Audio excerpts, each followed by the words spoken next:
जिस शख्स को लोग सड़क पर हाथ देकर ओए रिक्शा कहकर बुलाते थे, आज वही शख्स अदालत के कमरे में पहली कतार में बैठा था और लोग उसे कह रहे थे जनाब के वालिद तशरीफ़ रखें। लेकिन इस मकाम तक पहुंचने से पहले उसने अपनी इज्जत, अपनी नींद और अपनी ख्वाहिशात सब कुर्बान की थी। लाहौर की सुबह, धुआं, शोर, हारन, गर्मी। अकरम अली उम्र 46 साल, रिक्शा ड्राइवर, रोज़ाना 14 घंटे काम, कभी शादी हाल, कभी रेलवे स्टेशन, कभी अस्पताल। लोग उसे नाम से नहीं जानते थे, वो सिर्फ रिक्शा था। घर में 3 बच्चे, सबसे बड़ी आयशा। आयशा खामोश मिजाज थी, हमेशा किताब हाथ में रखती थी। वो सवाल करती, अब्बू मैं जज बन सकती हूँ? अकरम हंसता नहीं था, वो संजीदा हो जाता था। क्यों नहीं बन सकती बेटा? मोहल्ले वाले हंसते, रिक्शा वाले की बेटी जज? ख्वाब भी देखना हो तो अपनी औकात के मुताबिक देखो। आयशा ने FSC में टॉप किया। दाखिला फीस, किताबें, कोचिंग। रकम सुनकर अकरम खामोश हो गया। उस रात वो देर तक जागता रहा।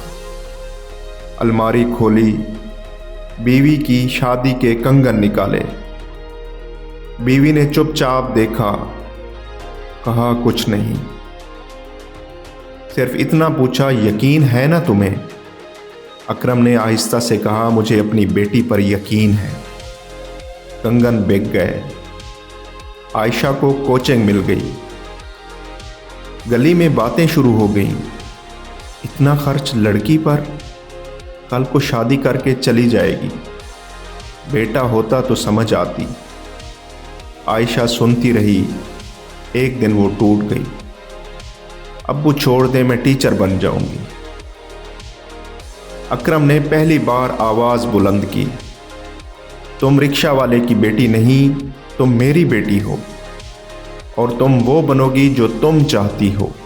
उस दिन आयशा ने रोना बंद कर दिया। लॉ एंट्री टेस्ट, पहला अटेम्प्ट फेल। घर में खामोशी। आयशा ने दरवाज़ा बंद कर लिया। अकरम बाहर बैठा रहा। उसने कोई नसीहत नहीं की, डांटा नहीं, सिर्फ एक जुमला कहा, नाकामी से डरने वाले रिक्शा नहीं चलाते, हम दोबारा कोशिश करते हैं। दूसरा साल, ज़्यादा मेहनत। अकरम ने रात की शिफ्ट शुरू कर दी। आंखों के नीचे स्याह हल्के।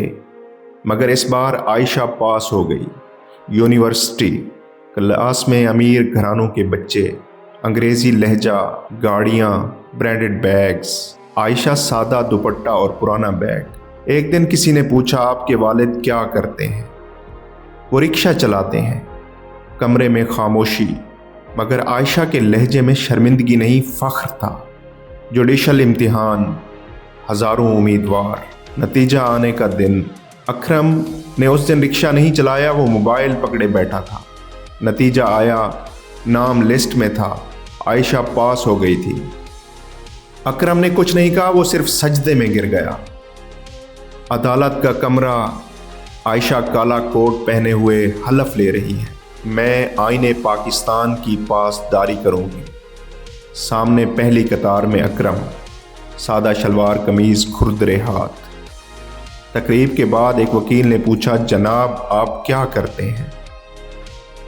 आयशा ने जवाब दिया, ये मेरे वालिद हैं, ये रिक्शा चलाते हैं और आज मैं यहाँ उनकी वजह से हूँ। कमरा खामोश हो गया। गुर्बत ख्वाब नहीं तोड़ती, हिम्मत की कमी ख्वाब तोड़ती है। क्या आप अपनी बेटी को वो मौका देंगे जो अकरम ने दिया? अगर आप समझते हैं तब्दीली ज़रूरी है तो किस्सा मुख्तसर को सब्सक्राइब करें।